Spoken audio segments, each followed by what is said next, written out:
بسم الله الرحمن الرحيم.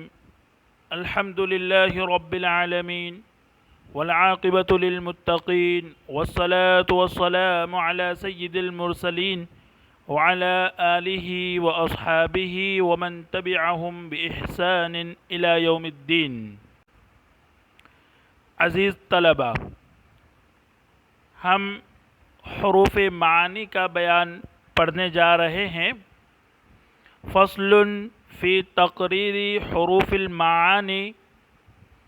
یہ فصل ہے حروف معانی کی وضاحت میں. اس فصل میں مصنف رحمۃ اللہ علیہ حروف معانی کو بیان کر رہے ہیں. حروف معانی سے مراد وہ حروف ہیں جن کے کچھ معنی ہو. اصول فقہ کی کتابوں میں حروف معانی کو اس لیے بیان کیا جاتا ہے کہ بعض فقہی مسائل کا تعلق ان کے ساتھ ہے.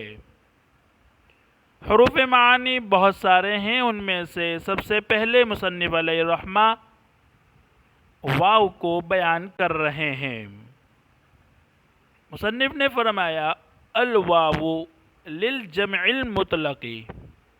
واو مطلق جمع کے لیے ہے.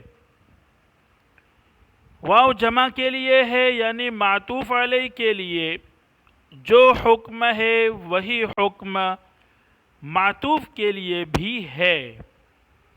جیسے جاءنی زید و خالد، زید اور خالد میرے پاس آئے. زید معطوف علیہ ہے اور خالد معطوف ہے. تو جس طرح آنے کا حکم زید کے لیے ثابت ہے، اسی طرح خالد کے لیے بھی آنے کا حکم ثابت ہے واو کے واسطے سے. تو واو خالد کو زید کے ساتھ جمع کر رہا ہے آنے کے حکم میں. اس وجہ سے واو جمع کے لیے ہوا. آگے مصنف نے کہا المطلقی. مطلق کا مطلب یہ ہے کہ واو عام ہے، اس میں مقارنت یا ترتیب یا تراخی وغیرہ ملحوظ نہیں ہے. جیسا کہ اوپر کی مثال میں جاءنی زید و خالد، واو صرف یہ بتلاتا ہے کہ آنے میں دونوں شریک ہیں، چاہے پہلے زید آیا ہو یا پہلے خالد آیا ہو، یا زید اور خالد دونوں ساتھ آئے ہو، یا پہلے خالد آیا ہو اور پھر کچھ دیر کے بعد یا بہت دیر کے بعد دوسرا آیا ہو. یہ واو میں ملحوظ نہیں ہے. واو اس کو نہیں بتلاتا ہے، بلکہ واو صرف اتنا بتلاتا ہے کہ آنے میں دونوں شریک ہے. تو یہ مطلب ہے المطلق کا. آگے مصنف علیہ الرحمہ فرماتے ہیں وقیل ان الشافعی رحمہ اللہ تعالی جعلہ للترتیب. اور کہا گیا ہے کہ امام شافعی علیہ الرحمہ نے اس کو ترتیب کے لیے مانا ہے. احناف کہتے ہیں کہ واو مطلق ہے، جبکہ امام شافعی علیہ الرحمہ فرماتے ہیں کہ واو ترتیب کے لیے ہے. احناف کی دلیل یہ ہے کہ قرآن مجید نے ایک جگہ فرمایا وَارْكَعُوا وَاسْجُدُوا، رکوع کرو اور سجدہ کرو. پہلے رکوع کا ذکر ہے اور بعد میں سجدے کا ذکر ہے.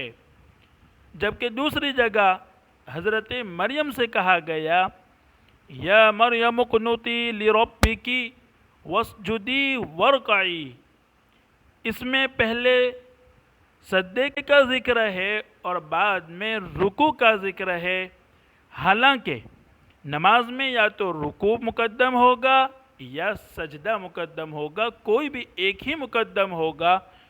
اگر واو کو ترتیب کے لیے مانے تو ایک جگہ رکوع پہلے بعد میں سجدہ، اور دوسری جگہ سجدہ پہلے اور رکوع بعد میں لازم آئے گا. معلوم ہوا کہ واو مطلق ہے ترتیب کے لیے نہیں ہے۔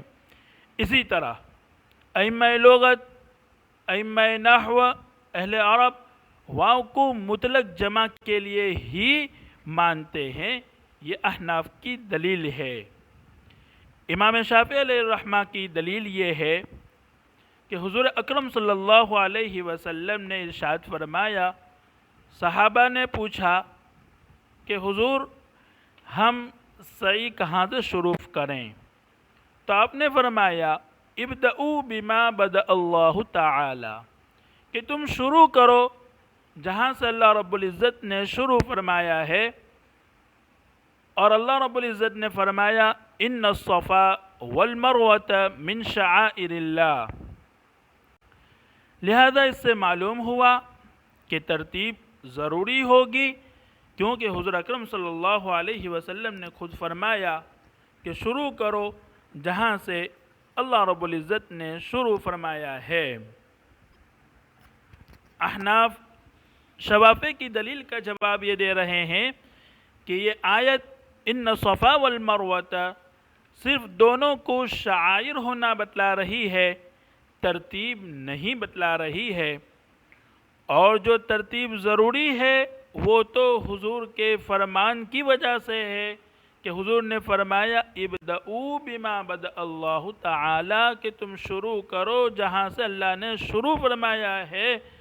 تو اس فرمان کی وجہ سے ترتیب واجب ہوئی ہے، ورنہ ان الصفا والمروۃ سے ترتیب ثابت نہیں ہوئی ہے۔ اسی طرح اللہ رب العزت نے ان صفا والمروۃ میں صفا کو مقدم کیا ہے، اور اس کو مقدم ہونا یہ دلیل ہے کہ اس کو مقدم رکھا جائے، ورنہ واو کی وجہ سے ترتیب ثابت نہیں ہو رہی ہے۔ یہ شوافع کی دلیل کا جواب تھا۔ آگے مصنف علیہ الرحمہ فرماتے ہیں وَعَلَى هَذَا أَوْجَبَ التَّرْتِيبَ فِي بَابِ الْوُضُوءِ، اسی بنا پر امام شافعی علیہ الرحمہ نے وضو کے باب میں ترتیب کو واجب قرار دیا ہے۔ اللہ رب العزت کا ارشاد ہے یا ایھا الذین آمنوا اذا قمتم الى الصلاة فاغسلوا وجوہکم وایدیکم الى المرافق وامسحوا برؤوسکم وارجلکم الى الکعبین۔ اس میں اللہ تعالیٰ نے واو کا استعمال فرمایا ہے، پہلے وجوہکم کے بعد واو ہے، اس کے بعد ایدیکم، اس کے بعد پھر واو ہے، اس کے بعد پھر واو ہے۔ واو ترتیب کے لیے ہوتا ہے، جیسے امام شافعی علیہ الرحمہ فرماتے ہیں، تو اس ترتیب کی وجہ سے یہاں پہلے جب چہرے کو بیان کیا تو پہلے چہرے دھونا ضروری ہوگا، اس کے بعد ایدیکم کو ذکر کیا اس وجہ سے بعد میں ہاتھ دھونا ضروری ہے، اس کے بعد مسح کرنا ضروری ہے، اور اس کے بعد پاؤں کو دھونا ضروری ہے۔ اس وجہ سے یعنی واو کو ترتیب کے لیے ماننے کی وجہ سے امام شافعی علیہ الرحمہ اس میں ترتیب کو کہتے ہیں۔ لیکن علماء فرماتے ہیں کہ اس قول کی نسبت امام شافعی کی طرف کرنا صحیح نہیں ہے۔ ہاں وہ وضو میں ترتیب کو مانتے ہیں اور کہتے ہیں کہ پہلے چہرہ دھونا ضروری ہے، بعد میں ہاتھ، پھر مسح، پھر پاؤں، لیکن اس آیت کی وجہ سے واو کے ترتیب کے لیے ہونے کی وجہ سے وہ اس میں ترتیب کو نہیں مانتے ہیں، بلکہ وہ اور وجہ سے اس میں ترتیب کو مانتے ہیں۔ اس وجہ سے یہ کہنا کہ اس بنا پر یعنی واو کے ترتیب کے لیے ہونے کی بنا پر انہوں نے وضو میں ترتیب کو ضروری قرار دیا، یہ نسبت کرنا صحیح نہیں ہے۔ آگے مصنف علیہ الرحمہ فرماتے ہیں قال علماؤنا اذا قال لامرأته ان کلمت زیدا وعمرا فانت طالق فکلمت عمرا ثم زیدا طلقت ولا يشترط فيه معنى الترتیب والمقارنت۔ قال علماؤنا، علماء احناف فرماتے ہیں اذا قال لامرأته، اگر کوئی آدمی اپنی بیوی سے کہے ان کلمتی زیدن و امرن، اگر تو نے زید اور عمر سے بات کی، فانتی طالقن، تو تجھے طلاق، فکلمت عمرن، عورت نے عمر سے بات کی، ثم زیدن، پھر زید سے بات کی، طلقت، تو اسے طلاق واقع ہو جائے گی، ولا یشترط فیہ معنی الترتیب والمقارنۃ، اور اس میں ترتیب اور مقارنت کے معنی مشروط نہ ہوں گے۔ احناف کہتے ہیں کہ واو مطلق ہے، جبکہ امام شافعی کی فرماتے ہیں کہ واو ترتیب کے لیے ہے۔ اسی کو مصنف اور مؤکد کر رہے ہیں کہ واو مطلق ہے، ترتیب کے لیے نہیں ہے۔ کسی شوہر نے اپنی بیوی سے کہا کہ اگر تو نے زید اور عمرہ سے بات کی اور اس میں زید کا نام پہلے لیا اور عمرہ کا نام بعد میں لیا، لیکن اس کے خلاف عورت نے عمرہ کا نام جو بعد میں لیا تھا اس عمرہ سے پہلے بات کی، اور زید سے جس کا نام پہلے لیا گیا تھا اس سے بات کی، لیکن بات دونوں سے کی، تو طلاق واقع ہو جائے گی، کیونکہ واو ترتیب کے لیے نہیں ہے۔ اگر واو ترتیب کے لیے ہوتا تو طلاق اسی وقت واقع ہوتی جب وہ عورت پہلے زید سے بات کرتی اور بعد میں عمرہ سے بات کرتی، لیکن ہم یہ کہتے ہیں کہ واو ترتیب کے لیے نہیں ہے، اسی وجہ سے یہاں طلاق واقع ہو گئی ہے، اور اس میں اس کے کلام میں ترتیب اور مقارنت کا لحاظ نہیں کیا جائے گا، یعنی نہ یہ دیکھا جائے گا کہ کس سے پہلے بات کر رہی ہے اور کس سے بعد میں بات کر رہی ہے، یا دونوں سے ایک ساتھ بات کر رہی ہے۔ ہاں، صرف اتنا پایا جانا چاہیے کہ زید اور عمر دونوں سے بات کرے گی تو اس کو طلاق واقع ہو جائے گی، چاہے وہ پہلے زید سے بات کرے بعد میں عمرہ سے، یا پہلے عمرہ سے بات کرے بعد میں زید سے، یا دونوں سے ایک ساتھ بات کرے، بہر صورت طلاق اس کو واقع ہو جائے گی۔ اگر واو ترتیب کے لیے ہوتا تو اس صورت میں طلاق واقع نہ ہوتی، لیکن یہاں طلاق واقع ہو رہی ہے، معلوم ہوا کہ واو ترتیب کے لیے نہیں ہے بلکہ واو مطلق ہے۔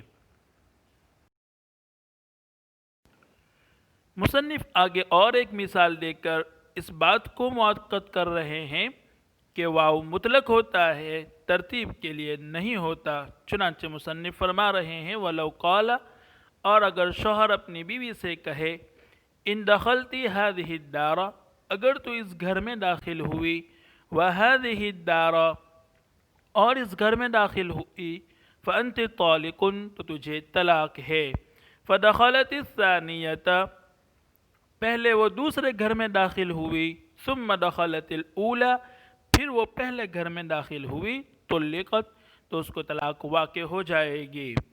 شوہر نے دو گھر کی طرف اشارہ کر کے کہا ان دخلت هذه الدار، پہلے ایک گھر کی طرف اشارہ کیا اور کہا اگر تو یہ گھر میں داخل ہوئی، پھر دوسرے گھر کی طرف اشارہ کر کے کہا اور اس گھر میں داخل ہوئی تو تجھے طلاق ہے۔ عورت پہلے اس گھر میں داخل ہوئی جس کی طرف بعد میں اشارہ کیا گیا، اور اس کے بعد پہلے گھر میں داخل ہوئی جس کی طرف پہلے اشارہ کیا گیا تھا، اگر وہ دونوں گھر میں داخل ہو جاتی ہے تو اس کی طلاق واقع ہو جائے گی۔ اس میں ترتیب کا لحاظ نہیں کیا جائے گا، تو معلوم ہوا کہ واو ترتیب کے لیے نہیں ہوتا۔ اگر واو ترتیب کے لیے ہوتا تو اسی وقت طلاق واقع ہوتی جب وہ پہلے گھر میں پہلے داخل ہوتی اور دوسرے گھر میں دوسری مرتبہ میں داخل ہوتی تو اس کو طلاق واقع ہوتی، لیکن یہاں تو پہلے وہ دوسرے گھر میں داخل ہو رہی ہے اور پھر بعد میں پہلے گھر میں داخل ہو رہی ہے، پھر بھی اس کو طلاق واقع ہو جا رہی ہے، معلوم ہوا کہ واو ترتیب کے لیے نہیں ہے۔